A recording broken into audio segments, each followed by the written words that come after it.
আসসালামু আলাইকুম। আশা করি আপনারা সকলে ভালো আছেন। এই মুহূর্তে দেশ ও দেশের বাইরে থেকে যে সকল ভাই ও বোনেরা আমার ভিডিওটি দেখতেছেন, তিনাদের সকলকে জানাচ্ছি ধন্যবাদ। আজকে যে বিষয়ের উপরে আলোচনা করব সেটা হলো অ্যান্টিফাঙ্গাল রোগ মানব দেহে কিভাবে প্রবেশ করে এবং অ্যান্টিফাঙ্গালের কারণে মানুষে অনেক কষ্টে ভুগতে থাকে, এ বিষয়ের উপরে আজকে আলোচনা করব। আর এই রোগটা কিন্তু এই বর্ষার সিজনে বৃষ্টির দিন অনেক সময় বেশি হয়। সেটা কি, এই অ্যান্টিফাঙ্গাল যেটা আছে, এই ব্যাকটেরিয়া ফাঙ্গাল যেটা বলে, এই ব্যাকটেরিয়া ফাঙ্গালটা এই পানির মাধ্যমে চলমান থাকে। সেটা কিভাবে? অনেক সময় দেখা যায় অনেকটা ড্রেন দীর্ঘদিন যাবৎ ময়লা আবর্জনার জন্য ড্রেন ভরে গেছে। সেটা টয়লেটের ড্রেন বা বিভিন্ন ময়লা পানি যায়, ডাইনিংয়ের পচা পানি যায়, হতে পারে। এই জাতীয় পানি যখন বৃষ্টি নামে ড্রেন দিয়ে যেই পরিমাণ সাপ্লাই যাওয়ার কথা, পানি যেতে পারে না, কারণ ওই যে ড্রেন পরিষ্কার করা নাই, তখন ড্রেন ভরা। এখন বৃষ্টি যেই পরিমাণ নামতেছে ওই পরিমাণ সাপ্লাই পানি যাচ্ছে না ড্রেন দিয়া, তখন ড্রেনটা ভৈরা, ক্যানালটা ভৈরা উপরে চলে আসে, রাস্তার উপরে পানি। বাংলাদেশের অনেক জায়গায় অবস্থা আমি দেখছি বা এরকম হচ্ছে বা এরকম আছে পূর্বের থেকেই, যে ড্রেন পরিষ্কার না করার কারণে ড্রেনটা ভৈরা, বৃষ্টি নামছে, রাস্তা ভৈরা পানি হয়ে যায়, মেন রাস্তা তলায় যায়। তো অনেক সময় কি হয়, এই পানির মধ্যে দিয়ে মানুষ হাঁটতে থাকে। আর এই পানির মধ্যে যখন হাঁটে, ওই যে ড্রেনের যত টয়লেটের পানি, ময়লা পানি, বিভিন্ন ডাইংয়ের পানি থাকে, কেমিক্যালসের পানি, এবং এই কেমিক্যালসের পানি থেকে ওটা মানে ব্যাকটেরিয়া জমে যায়।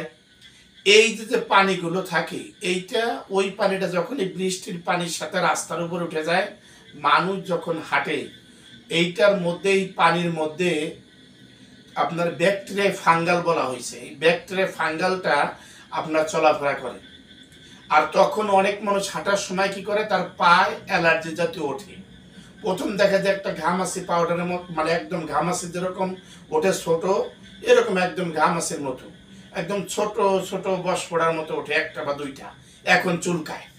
আর এই চুলকায় চুলকায় যখন দেখা গেলো এটা ছুলে যায়, তখন এই জায়গা করে কি বড় আকারে রূপ ধারণ করে, একটার পাশে আরেকটা ওঠে, আরেকটার পাশে আরেকটা ওঠে, আর চুলকাইতে থাকে।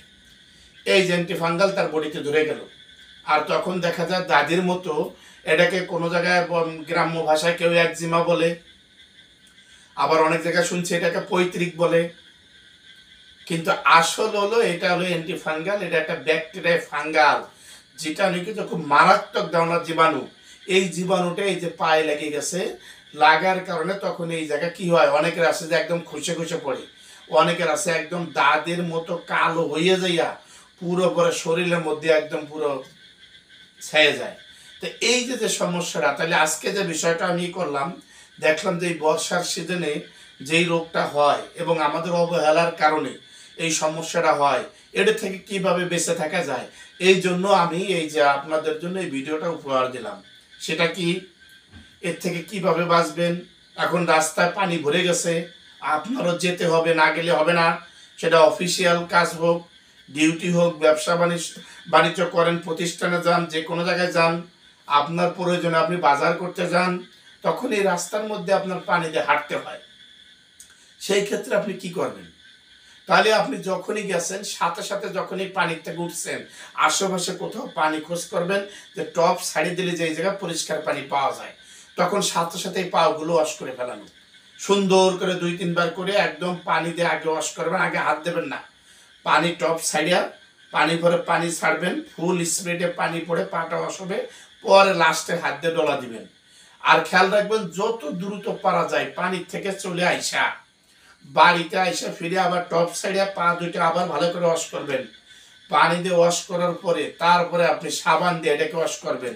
যেমন জীবাণু মুক্ত কিছু সাবান আছে, যেমন এমএক্সএন মডার্নে একটা নিম সাবান আছে, টারমারিক সাবান আছে, এইগুলো কি করে, জীবাণুকে ধ্বংস করে।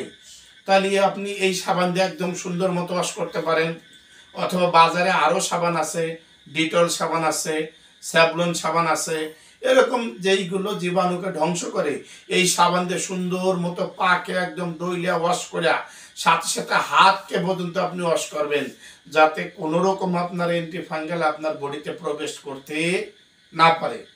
আরেকটা বিষয়, আপনি এর থেকে বাঁচার জন্য একটা উপায় আছে, যে আপনাকে ব্যাকটেরিয়ার মধ্যে দিয়ে আপনি হাইটে যাচ্ছেন, কিন্তু আপনার শরীরে ব্যাকটেরিয়া লাগছেও, কিন্তু আপনার অ্যাটাক করতে পারবে না, এরকম একটা বিষয় আছে।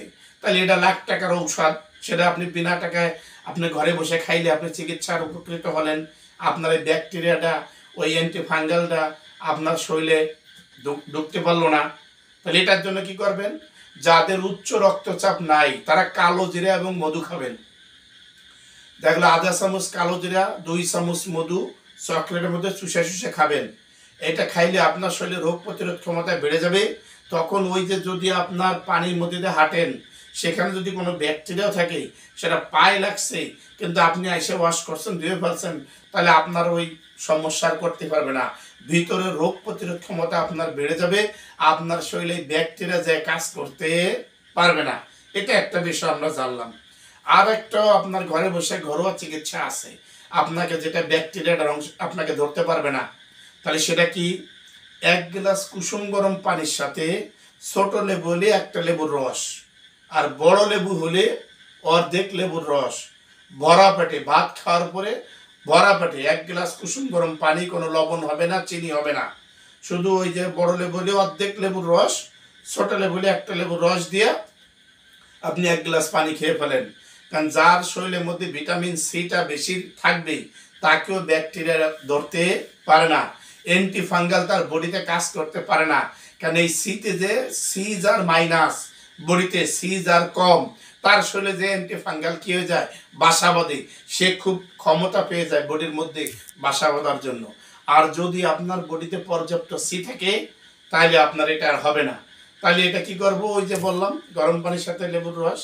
আর যদি উচ্চ রক্তচাপ না থাকে, তাহলে কালো জিরে এবং কি করবেন, মধু, যেভাবে বলছি যদি খেতে পারেন ভরা পেটে, আলহামদুলিল্লাহ এড়িয়ে যাবেন। আর বাচ্চার থেকে নগদে যেটা বললাম, পানি পড়াইছেন, ময়লা পানি হোক, বৃষ্টি পানি হোক, ড্রেনের পানি হোক, সাথে সাথে আইসা কি করবেন, বাসা আসে টপ দিয়ে পানি ছেড়ে ওয়াশ করবেন ভালো করে, জীবাণুমুক্ত সাবান দিয়ে ভালো করে এটাকে ওয়াশ করবেন।